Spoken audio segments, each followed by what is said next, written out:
My sister faked a pregnancy for attention, but used my ultrasound photos.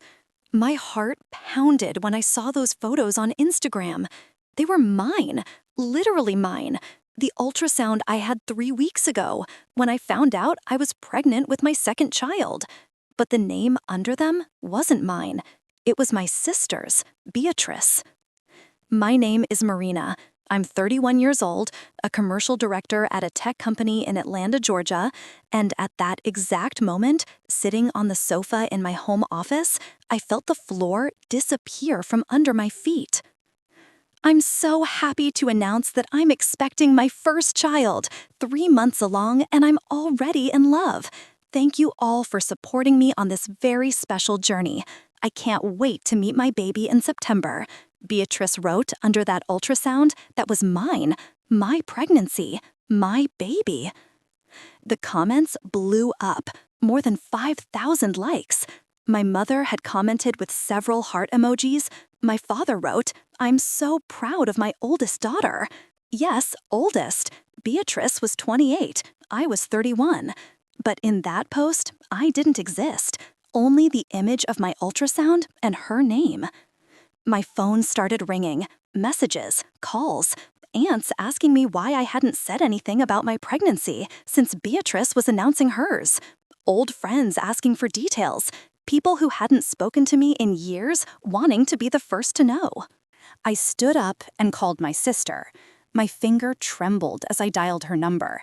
She answered on the third ring with that fake, overly sweet voice she used when she wanted to seem innocent. "Marina, hi, sweetie. I was just thinking about you," Beatrice said, as if nothing was wrong. "Beatrice, are you pregnant?" I asked, my voice strangely calm, the kind of calm that comes before the storm. There was a pause. Then she laughed, a nervous laugh, as if she'd been caught in a prank. Yes, I was going to tell you in person, but since you're so busy with work and everything, I decided to announce it to the important people first," she replied. "Beatrice, that's my ultrasound," I said, each word coming out like a dagger. Mine, taken at Dr. Richardson's clinic 3 weeks ago, with my name on the file, and you posted it on your Instagram as if it were yours. The silence that followed was deafening. "Marina, you always have to be the center of attention. I can't have anything that's just mine. Everything you have, you flaunt, and everyone around you is so fascinated by you that nobody ever sees anyone else," Beatrice shouted, her voice now loaded with anger and envy. "I just wanted to have one moment, a moment where people saw me as special, as someone who matters." I put the phone on speaker and started taking screenshots of all the photos and comments. My hand was shaking, but my protective instinct was stronger than any emotion. I had a child waiting for me at home, a child that was mine, a baby that was mine, and my sister was stealing that from me, even if it was just on social media. You have 1 hour to delete every one of these photos and make a post clarifying what happened, or I will do much worse, I said, with a coldness I didn't even recognize in my own voice. "You wouldn't. You would never do anything to embarrass the family," Beatrice retorted, her voice still full of anger, but with a hint of doubt. I hung up the phone. That night, I asked my mother to come to my house. I showed her everything, the photos, the timestamps, the metadata files that proved those images were mine. My mother turned white.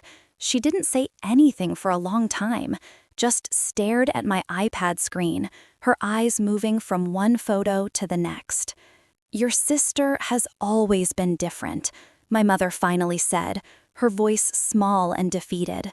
"But I never imagined she would go this far." Beatrice didn't delete the photos. Instead, she doubled down. She started talking about her pregnancy in online motherhood groups. She shared her ultrasound in pregnancy forums.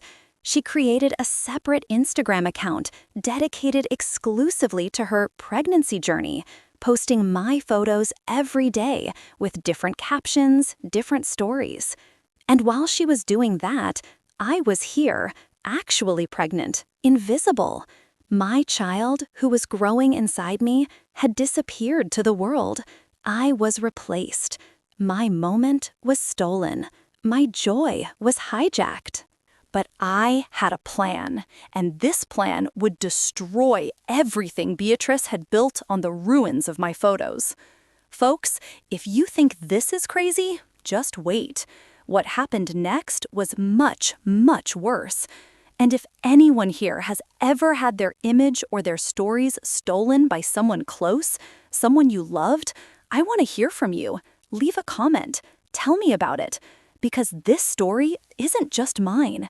It belongs to all of us who have ever been made invisible by someone who was supposed to love us.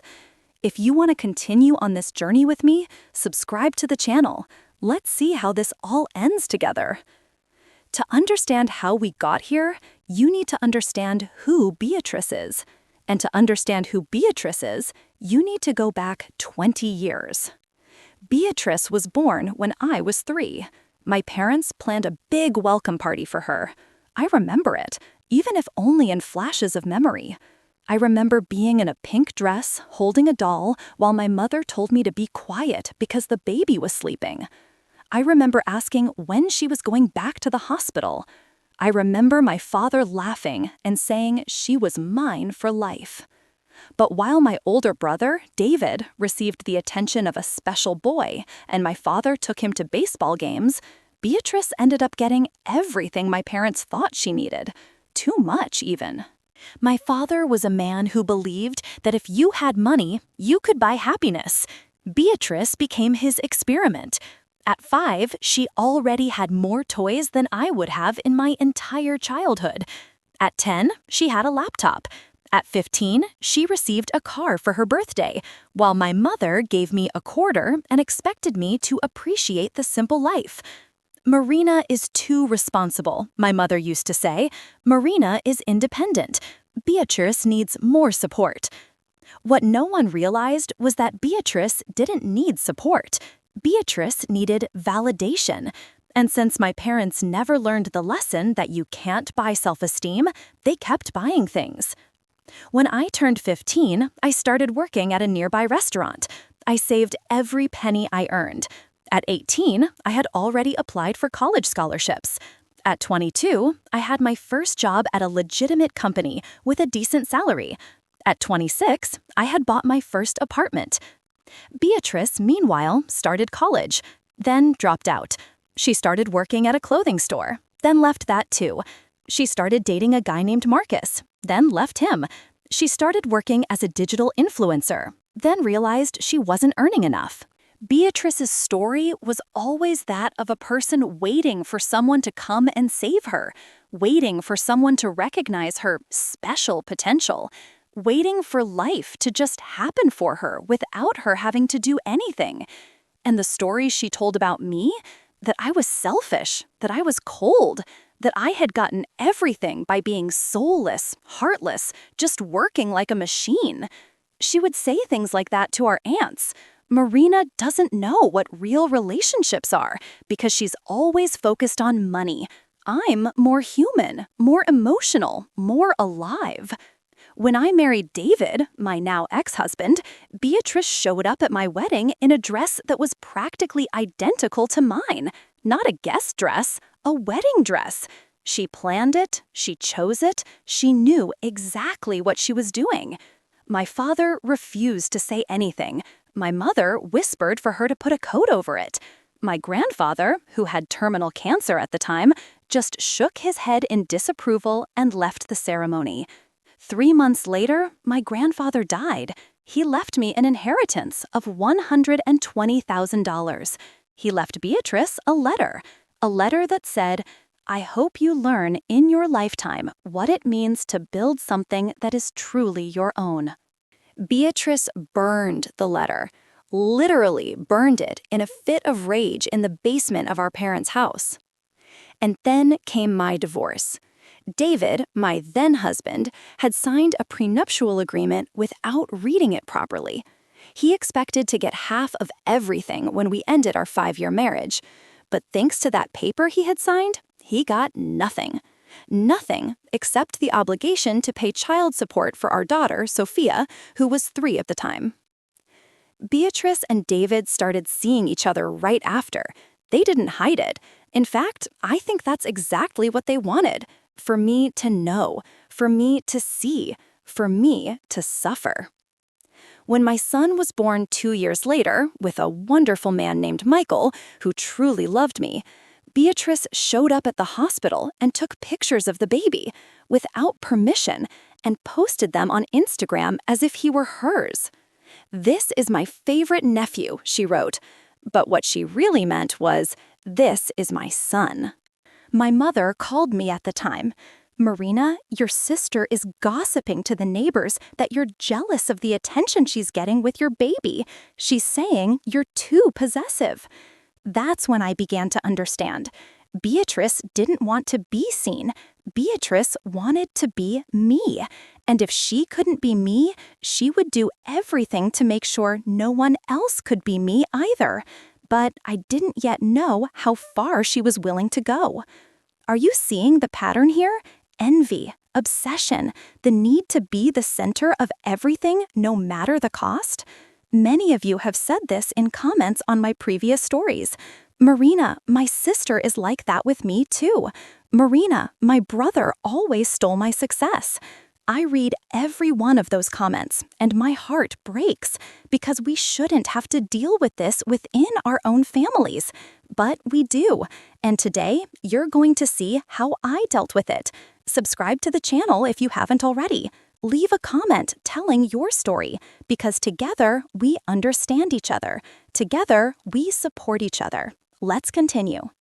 It all started when I bought a new car. It was nothing extravagant. It was a gray Honda CR-V, safe, reliable, the kind of car a full-time working mom with 2 kids buys to and from work. But when I posted it on Instagram, a simple photo of the car in my garage with my youngest son beside me, smiling, Beatrice commented with a heart and the sentence, "You make me so jealous." That was on a Monday. On Tuesday, she had bought a car. Identical. Same color, same brand, same everything. Then it was an apartment. I had lived in the same 2-bedroom apartment for 4 years. It was mine, paid for with my own sweat and hard work. It had a view of the park, hardwood floors I had refinished myself on weekends, and a kitchen I had remodeled with my own hands. I loved that place with every fiber of my being. Beatrice showed up with photos of a new apartment she had bought. Funnily enough, it had the same floor plan, the same flooring, the same kitchen.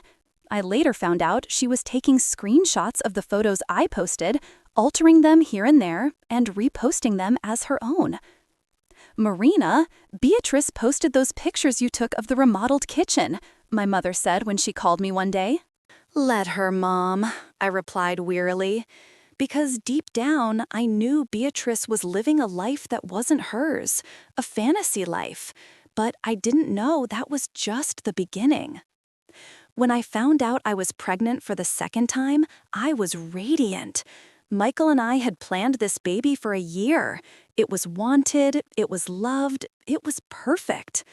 The first ultrasound was a private ceremony. Michael, me, Sophia, who was 6, and my youngest son, who was 3. The 4 of us went into Dr. Richardson's clinic, and when we saw the baby's heart beating on that small, magical screen, we cried together. "It's a boy," said Dr. Richardson, pointing to the screen. "A perfect, healthy boy." Michael kissed me. My youngest son asked to touch my belly. Sophia asked what her new brother's name would be. It was one of the purest moments of my life. Dr. Richardson handed me 3 photos of the ultrasound in a plastic folder. Beautiful, clear photos with the dates marked. I put them in my purse carefully, as if they were gold. That night, I shared one of those photos with my mother, just one, via WhatsApp. A mother deserved to know she was going to be a grandmother again, right? My mother replied with dozens of emojis and asked when I was going to tell the rest of the family. Soon, I replied. I want to get past the high-risk phase first.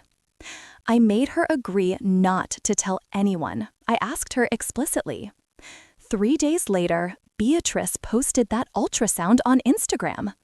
My ultrasound, that photo my mother had shared with me, that my mother, my own mother, had forwarded to my sister without even telling me she was doing it. When I confronted my mother, she tried to defend herself. Beatrice asked if you were pregnant. She wanted to know. You're so private, Marina, that no one ever knows what's going on in your life. So you just showed her the photo of my ultrasound? I asked, unable to believe what I was hearing.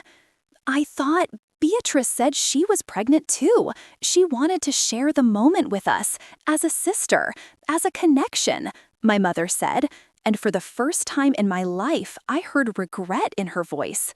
Mom, Beatrice isn't pregnant, I said calmly. I am, and she stole my pregnancy. But even as I said it, it was already too late. Beatrice had begun. She joined motherhood groups.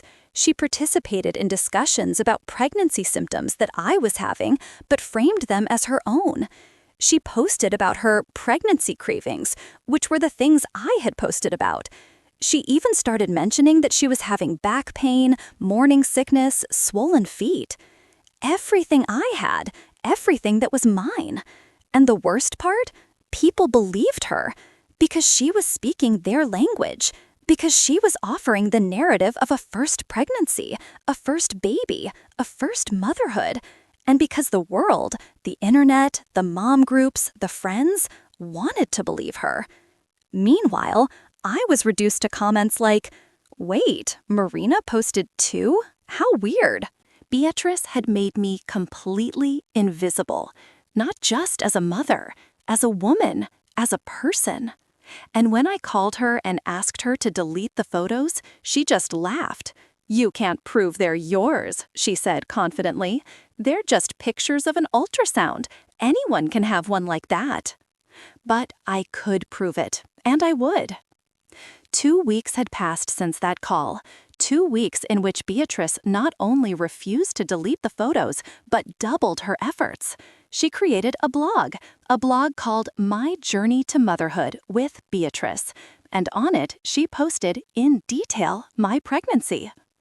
"Today, I'm 18 weeks, she wrote, posting the photo of my second ultrasound, one that I had emailed to Michael, one that must have been intercepted somehow, one that Beatrice shouldn't have had.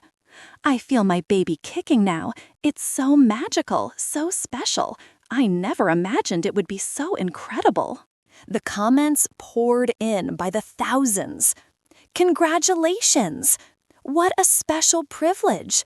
Your motherhood is shining. You're going to be an amazing mom." People I had known for years, college friends, coworkers, neighbors, they all believed it. They all thought it was Beatrice who was pregnant. And it wasn't. I was. My body was changing every day. My emotions were a mess. Michael was my rock, but even he couldn't understand the depth of this violation. "Just ignore it," he would say, trying to be rational. "Let her have her moment on the internet. What matters is that our baby is safe and healthy inside you." But it wasn't that simple, because every day Beatrice was stealing more. Every day she was becoming me. She started showing up at events in my life and posing for photos as if she were the pregnant one. At a dinner with Michael's coworkers, she came with a fake belly, literally a fake pregnancy belly she had bought online. "To feel connected to my motherhood," she explained when someone asked. My husband was in shock. My son, our son, pulled at the belly and shouted, "Liar! You're not pregnant. My mommy is." Beatrice simply laughed and took off the fake belly as if it were all a joke. "I'm just an aunt who's in love with her coming niece," she said with a sweet smile. But that smile didn't reach her eyes. That smile had an edge of obsession, of resentment, of a need so deep to be someone that she was willing to lie, steal, and humiliate to achieve it. My father called me on a Wednesday night. "Marina, your mother is planning a baby shower for Beatrice," he said, his voice tired.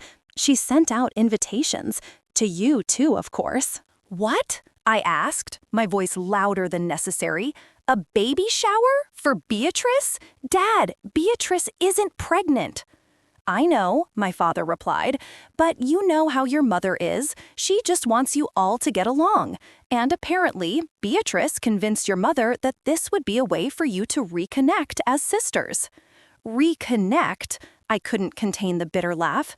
"Dad, she stole my ultrasound photos. She's pretending to be pregnant with my child. How do you expect me to reconnect with someone who is doing that?" There was a long silence. Then my father said something that would change everything. "Marina, your mother told Beatrice you were pregnant on purpose. She knew what Beatrice would do. She wanted Beatrice to have something that was hers." The world stopped. "What?" I whispered. "Your mother feels guilty for having given you everything while Beatrice was left behind. She thinks that by giving Beatrice a special moment, even if it's built on lies and theft, maybe she'll finally feel appreciated. Maybe she'll finally feel seen." I couldn't breathe. My mother, my own mother, had done this on purpose.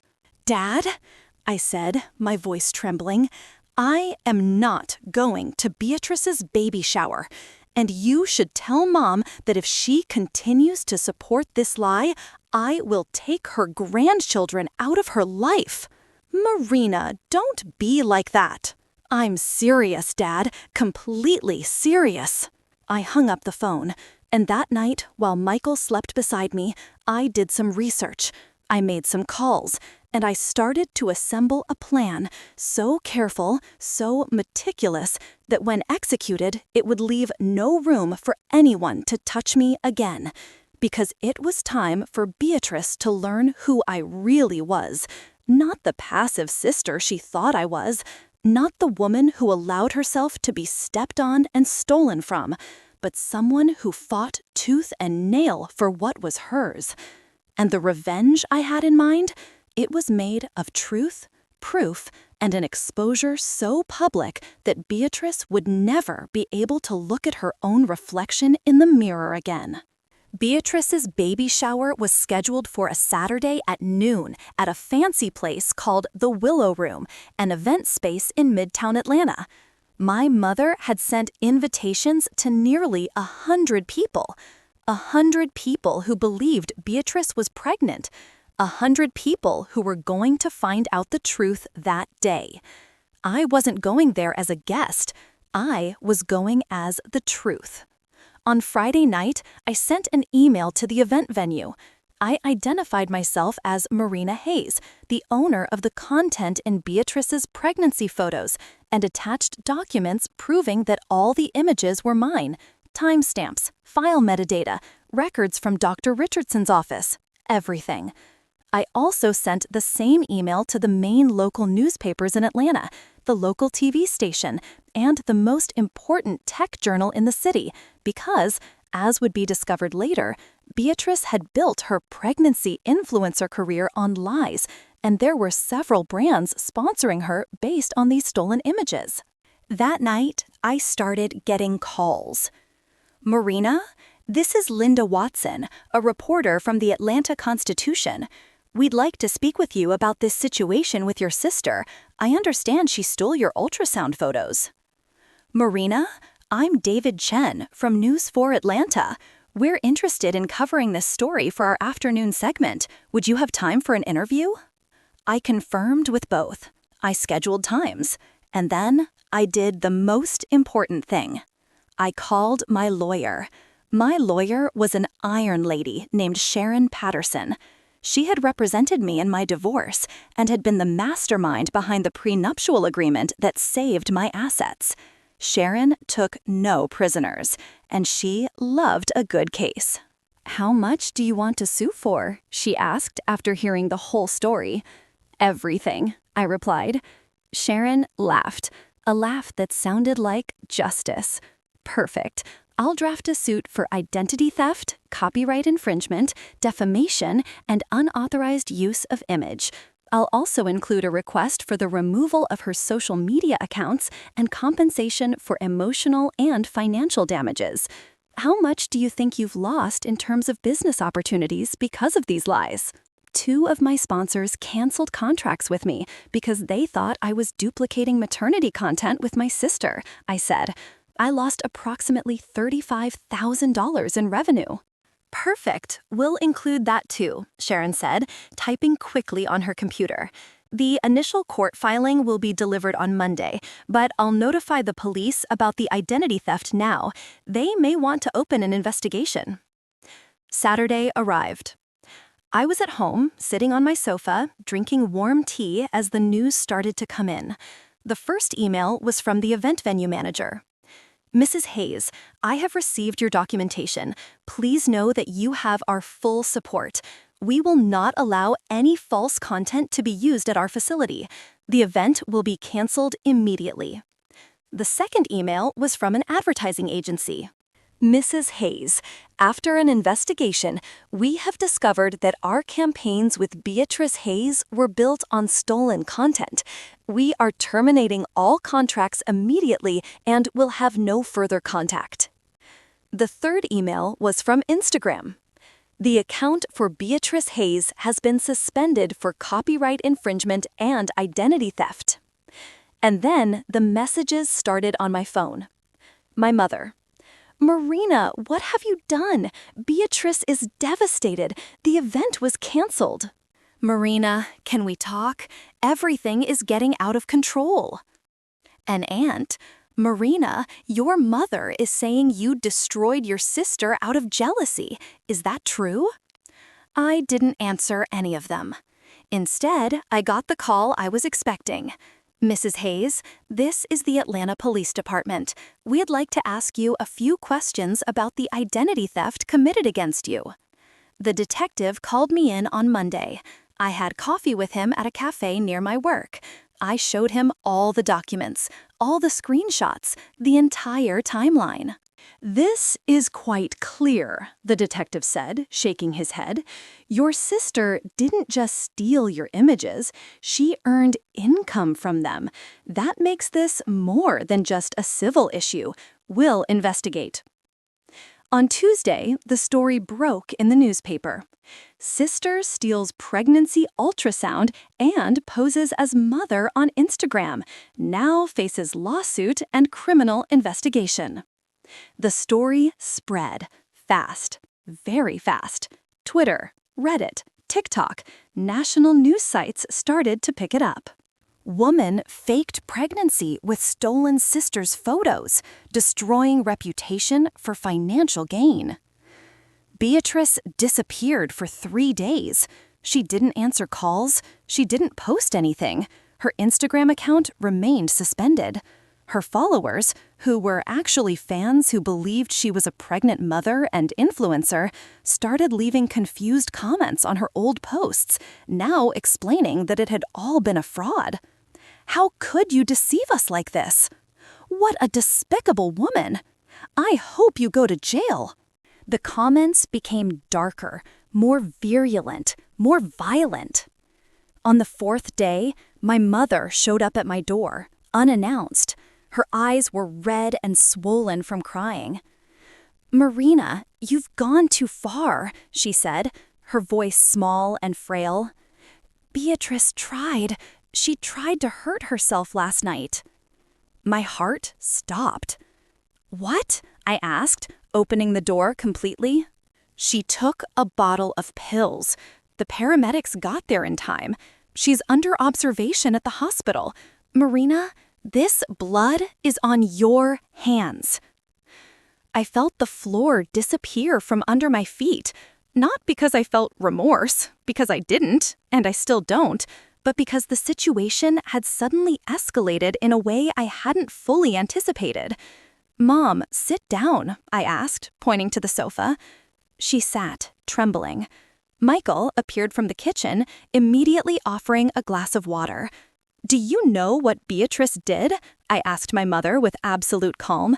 "Do you know she stole my photos, my images, my moment?" "Yes, but do you know that it was you who passed those photos to her on purpose?" My mother fell silent. "And you're coming here today to blame me for the consequences she is reaping for her own actions?" "Marina, she's your sister," my mother shouted, suddenly full of anger. "You should have had compassion. You should have handled this within the family." "Within the family?" I repeated, my voice rising. "Mom, Beatrice violated me, not with her hands, but with my privacy, with my identity, with my body. That is a form of violence, and you're asking me to have compassion for the person who hurt me? She's sick, Marina. She has mental health problems."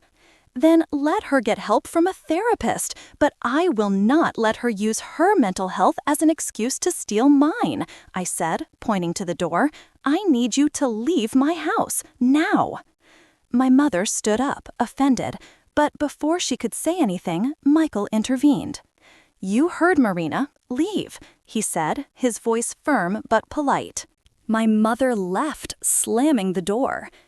Michael pulled me into his arms. I didn't cry. I just stood there, absorbing the warmth of his body, feeling his heartbeat against mine. "You did the right thing," he whispered into my hair.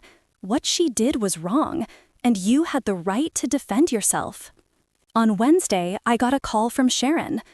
"The police want you to confront Beatrice. They have questions about the identity theft. Do you want to participate?" "No," I replied immediately. "Let the law handle it." "Are you sure?" Sharon asked. "It could help the case." "I'm sure," I confirmed.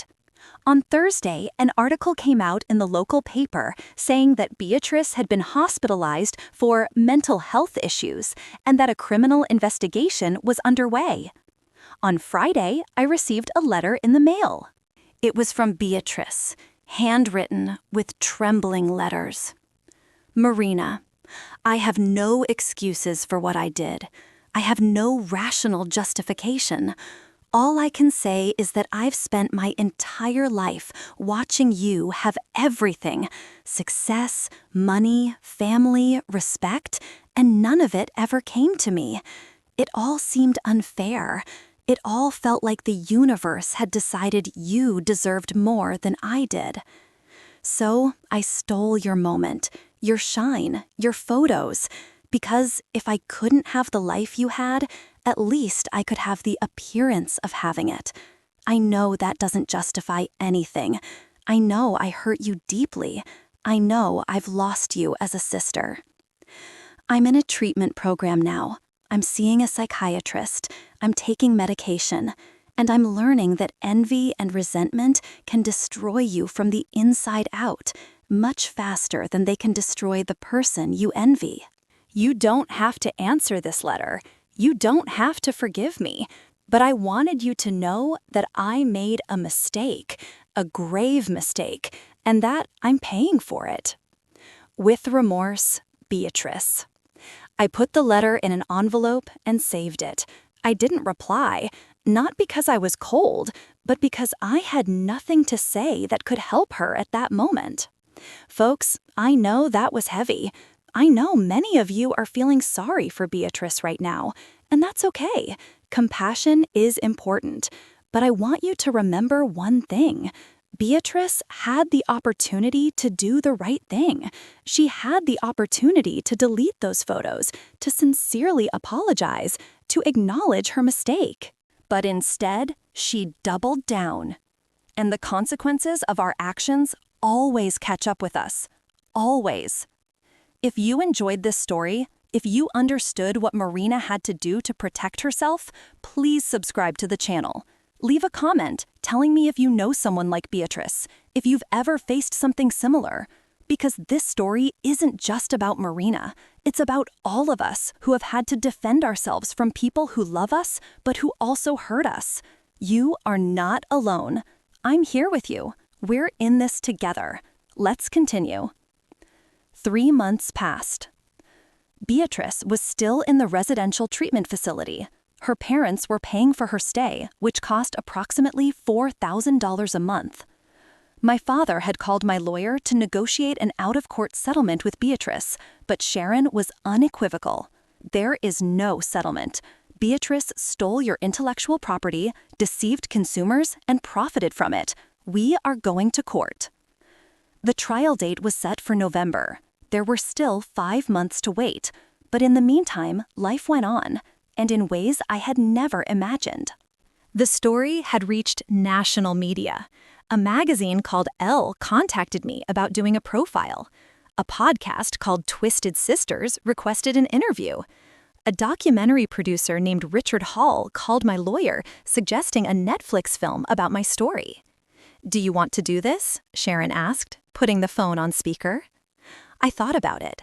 Richard Hall had made important documentaries about justice, revenge, and personal recovery. His films were careful, ethical, touching. "Yes," I replied, "but only if you ensure the story is told accurately, that Beatrice is humanized, not demonized, and that there's room for discussion about mental health, family envy, and what is truly fair in situations like this." Richard agreed. We started filming the following week. Meanwhile, at work, things were different. My colleagues started treating me strangely. Some with reverence, as if I were some kind of hero for having beaten my sister.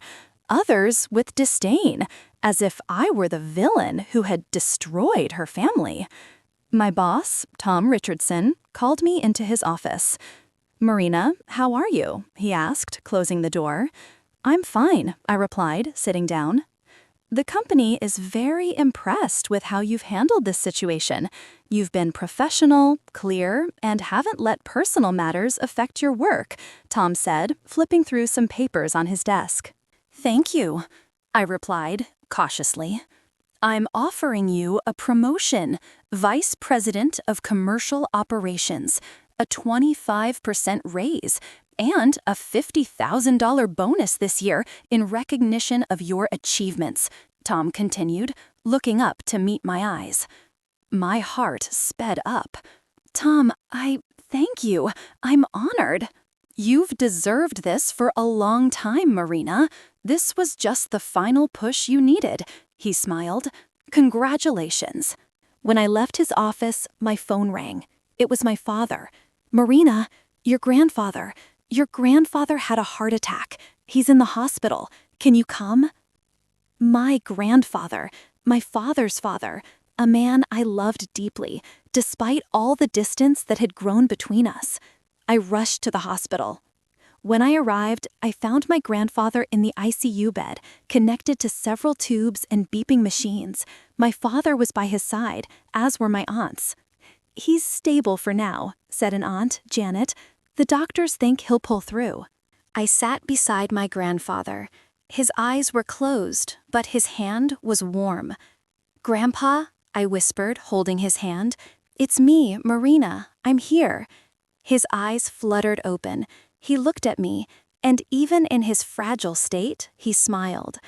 "Dear," he whispered, his voice like dry paper, "I saw what you did. Your sister." "Grandpa, you did the right thing," he interrupted, ever so slightly. "Protecting what's yours. Protecting your truth. That's important." "But she's in the hospital, Grandpa. She tried to hurt herself." "That's her lesson," he said, closing his eyes again. "You can't save someone who doesn't want to be saved. You can only save yourself." I spent the night at the hospital, holding my grandfather's hand as he slept. In the morning, the doctor said the prognosis was good. He would likely make a full recovery. The heart attack had been mild. When my grandfather woke up, he asked me to bring my son to him. "I want to meet my great-grandson before I leave this world," he said, his smile radiating love. I brought my son. I brought my daughter. Michael stayed behind. My grandfather hugged them, even in his frail state, and as I watched them together, 3 generations of unconditional love, I realized something important. Beatrice had tried to steal my moment, my identity, my shine. But she hadn't succeeded, because I was much more than that moment, much more than those photos, much more than the success or failure of a single event. I was a mother. I was a daughter. I was a granddaughter. I was someone who mattered. And nothing Beatrice could do, not stealing, not lying, not harming herself, could change that. My lawyer called a week later. "Marina, we've received a settlement offer.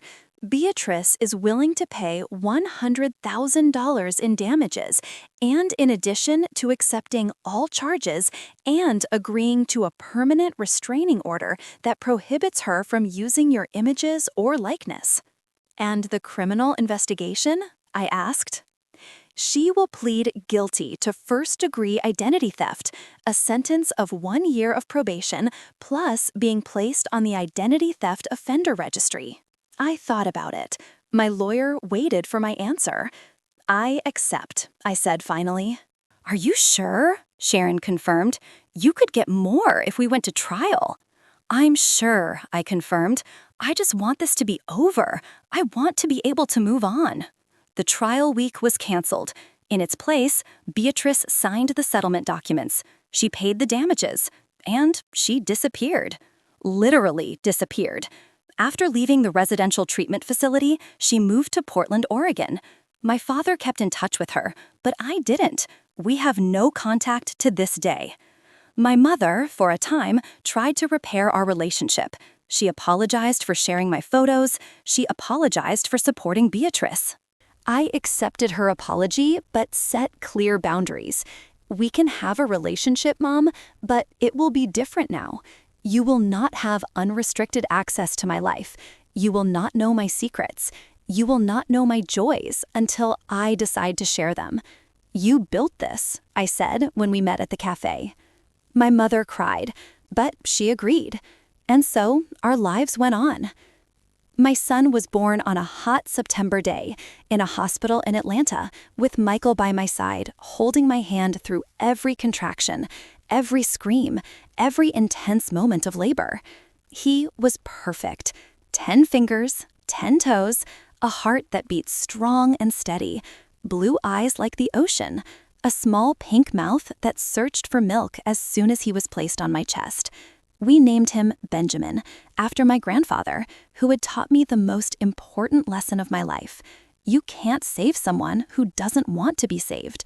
You can only save yourself. My daughter Sophia entered the room with my father.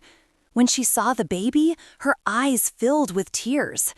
"He's so tiny," she whispered, gently touching her brother's face. My son, who was 3 at the time, asked, "Can I hug him?" Carefully, I placed him in his arms. He hugged his newborn brother with the gentleness only a child possesses. And in that moment, surrounded by my husband, my daughter, my son, and my father, who had tears streaming down his face, I realized it had all been worth it. Every fight, every pain, every night I woke up feeling violated. Because I had this. I had this life. I had this family that truly loved me. Beatrice couldn't take that from me. No one could. 1 year later. The documentary came out in January on Netflix. It was called The Mother's Clothes, A Story of Stolen Identity. Directed by Richard Hall, the film was a masterpiece of empathy and justice. It shows my struggles. It shows my triumph. But it also shows Beatrice. It allowed us to see her as a sick person, a person who needed help, a person who made the wrong choices, yes, but who was also a victim of a family system that never taught her the value of building her own life instead of comparing it to others. The public response was overwhelming. More than 15 million views in the first month. Messages from women around the world saying my story helped them leave toxic relationships, to understand family boundaries, to protect their own mental health. Your story saved me.